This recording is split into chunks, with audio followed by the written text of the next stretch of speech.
All right, guys and gals. All right. So after just recently getting the chance to watch Inventing Anna, I mean, I gotta say that was really fascinating from beginning to end. Oh my god! Like the amount of money that she, supposedly has, but really doesn't, and took from other people, debts she didn't pay to hotels. I mean, it's just insane. Like, just the fact that she went to jail for all of that, or at least like first, yeah, went to she was in trial, and then for a short term in jail, got out, and just by the way, news recently broke that she'll be deported back to her home country of Germany, even though just watching from beginning to end, like her story is really like she's actually more of a Russian native going to Germany, but without getting off track on that, like some of the facts that I figured out that are not true. It's just, I mean, it's just because it's TV. Like some things, like just had to be kind of falsified. I suppose I'm not really sure how to say all of that properly, but few examples that are not exactly right, for or were more like categorized as wrong. Just what I found from the Miss Mojo video on YouTube, like VIP prison sentence. That was definitely wrong, not true. Like no kind of VIP treatment in prison. As for accent, from Julia Garner, who, by the way, I'll talk about my thoughts on her acting performance.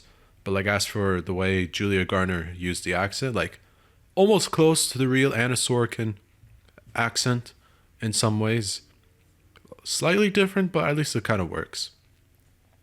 All right, the involvement of Vivian Kent, the main journalist of the film who worked tirelessly even as she was pregnant for most of the season, to cover this story, find different people involved in the Anna Delvey controversy and the whole situation.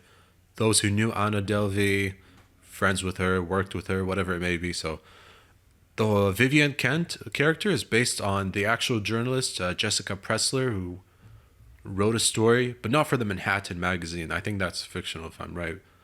But Jessica Pressler was a producer for the show, so she had an involvement on what's kind of fact or fiction on the Vivian Kent character. So Vivian Kent is based on Jessica Pressler, like I was saying, and for one of the main characters heavily involved in Anna's life, Chase Sikorsky. There was no such thing as Chase Sikorsky at all in real life. He was totally a fictional character.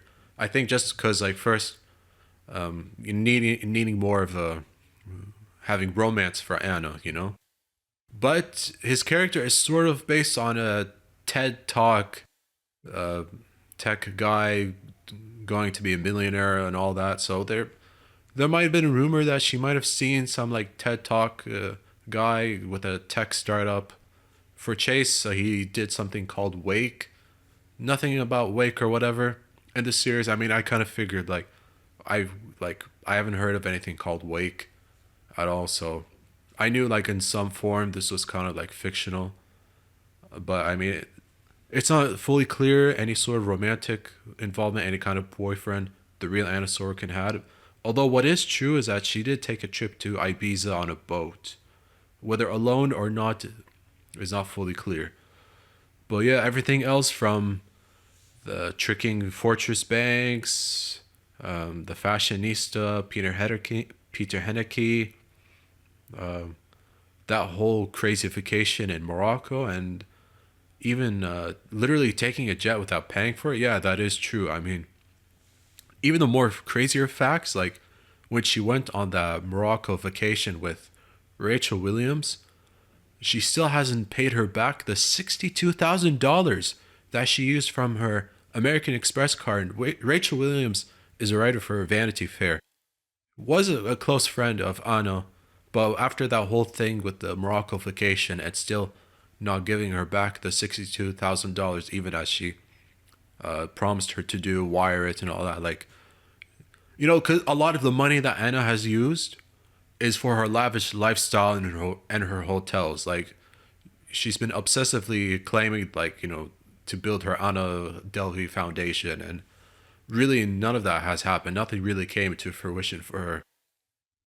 Now, first, I want to talk about Julia Garner. Some people might know her as from Ozark. a Netflix show. Like she was like really, really good as Anna Delvey, Anna Sorokin. It's crazy, and like the accent was kind of convincing. It's almost a mixture of different cultures, different countries. Like even the real Anna Sorokin, I actually really liked the accent Julia Garner used. I thought it was really funny, so she approved. Oh, and speaking of the real Anna Sorokin from the TV streaming deal, she got $300,000 on this whole entertainment situation. Yeah, imagine the real Anna Sorokin on the TV deal got $300,000. That's insane to just sign it off and approve. That's crazy. But yeah, Julia Garner really great in the role. I, like pouring out so many emotions, convincing. Like she was really convincing, whether she was sad, crying, angry. It was just amazing to watch. The, I mean, she really matched the clothes. It's just insane. Like all that. Like what I don't know what's true is the moment when she went to one of the hotels that her friend Neff was working at as a concierge. I don't know if it's true that for a while her bills went all the way up to $33,000, which again is absurd, and did manage to pay it back. But yeah, I mean it was said in the TV show, but I'm not sure in real life.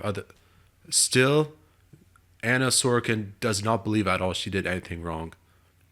I know she gets kind of annoying with these excuses of how not being able to pay her bills, paying the hotel, or even paying back anyone, but gives like $100 tips and all that. Like, I don't know, it's just kind of annoying how she repeatedly goes like, "My father, he cut me off. I don't have money. My father, he cut me off." Like it's just nothing but fucking excuses. Like for someone who's a fake German heiress, but the whole like part of the reason why she pursued this kind of lifestyle is really just because she believes she's more than what she had. She's more than what she's supposedly been given. You know, because her parents, nothing. She had no rich parents. Her parents are not exactly rich people. She doesn't come from a rich family, just poor family. And yet, like at least in what's been seen on TV, and I don't think that happened in real life. They didn't go travel to America to be with her in the trial.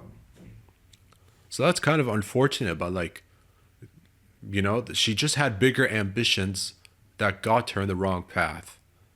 But I mean, like the series in general, like it's just really fascinating, honestly.